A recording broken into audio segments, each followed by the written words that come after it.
Assalamualaikum warahmatullahi wabarakatuh. Perkenalkan, nama saya Elin Marlina dengan NIM 11221145 dari kelas MA22C01 Keuangan, Program Studi Manajemen Fakultas Ekonomi dan Bisnis.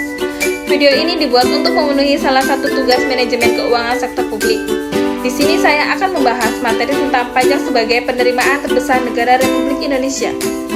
Di sini ada 5 poin pembahasan yang akan saya bahas. Yang pertama ada definisi pajak, yang kedua ada konsep dasar pajak, yang ketiga ada fungsi pajak, yang keempat ada jenis-jenis pajak, kemudian yang kelima ada contoh pajak di Indonesia.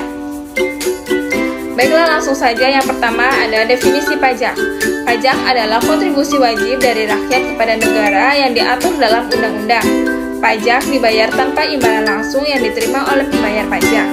Tapi hasil dari penerimaan pajak digunakan untuk membiayai pengeluaran penerimaan demi kesejahteraan masyarakat dan pembangunan negara.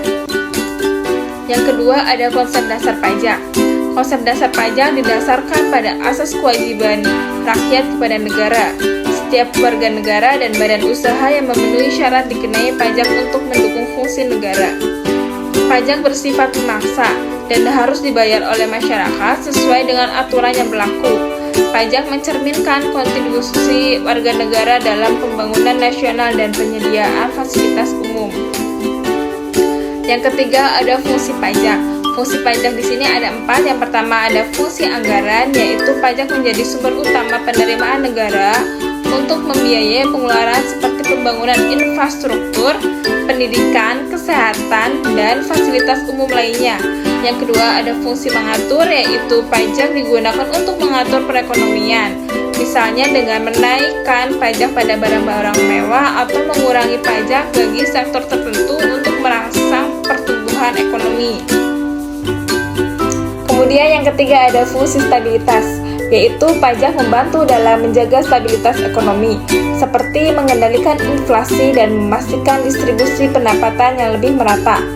Yang keempat ada fungsi redistribusi pendapatan, yaitu pajak juga berfungsi untuk mengurangi kesenjangan sosial ekonomi dengan mendistribusikan kembali pendapatan kepada masyarakat melalui program-program pemerintah. Poin pembahasan yang keempat di sini ada jenis-jenis pajak. Di sini ada 3 jenis pajak. Yang pertama ada jenis pajak sifat pungutan. Ada pajak langsung dan pajak tidak langsung. Pajak langsung yaitu pajak yang dibebankan langsung kepada wajib pajak dan harus dibayar oleh yang bersangkutan. Contohnya, pajak penghasilan atau PPh. Pajak tidak langsung adalah pajak yang dapat dialihkan kepada pihak lain, seperti pajak pertambahan nilai atau PPN, yang dibebankan pada konsumen akhir. Yang kedua, ada jenis pajak lembaga pemungut. Ada pajak pusat dan pajak daerah. Pajak pusat yaitu pajak yang dikelola oleh pemerintah pusat seperti PPh, PPN, dan pajak penjualan atas barang mewah.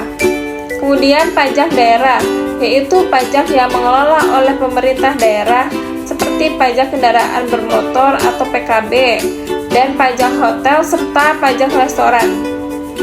Ada jenis pajak objek dan subjek pajak. Di sini ada 4. Yang pertama pajak penghasilan atau PPh, yaitu pajak yang dikenakan atas penghasilan yang diperoleh individu atau badan usaha.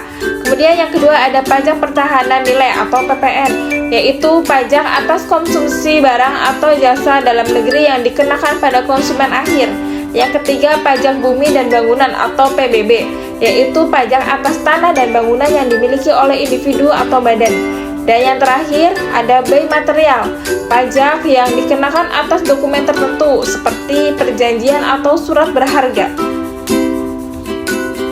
Kemudian poin pembahasan yang terakhir di sini ada contoh pajak di Indonesia. Yang pertama pajak penghasilan atau PPh.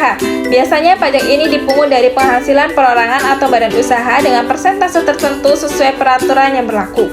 Yang kedua ada pajak pertambahan nilai atau PPN. PPN ini diterapkan pada transaksi jual beli barang atau jasa, umumnya sebesar 11%. Kemudian ada pajak bumi dan bangunan atau PBB. Pajak yang dikenakan pada properti seperti tanah dan bangunan yang dimiliki. Dan yang terakhir ada bei materai. Biasanya dikenakan pada dokumen resmi seperti notaris, surat berharga, atau perjanjian. Dari 5 poin pembahasan yang telah saya sampaikan dapat disimpulkan bahwa pajak adalah kontribusi wajib masyarakat yang menjadi sumber utama pendapatan negara untuk membiayai berbagai sektor, seperti infrastruktur, pendidikan, dan kesehatan. Pajak juga berfungsi untuk mengatur perekonomian, menjaga stabilitas, dan meratakan pendapatan. Dengan penerapan pajak seperti PPh, PPN, PBB, dan pajak memperkuat ekonomi negara dengan mendukung kesejahteraan masyarakat. Saya akhiri, mohon maaf apabila ada salah kata dalam penyampaian. Wallahul muwaffiq ila aqwamit thoriq. Wassalamualaikum warahmatullahi wabarakatuh.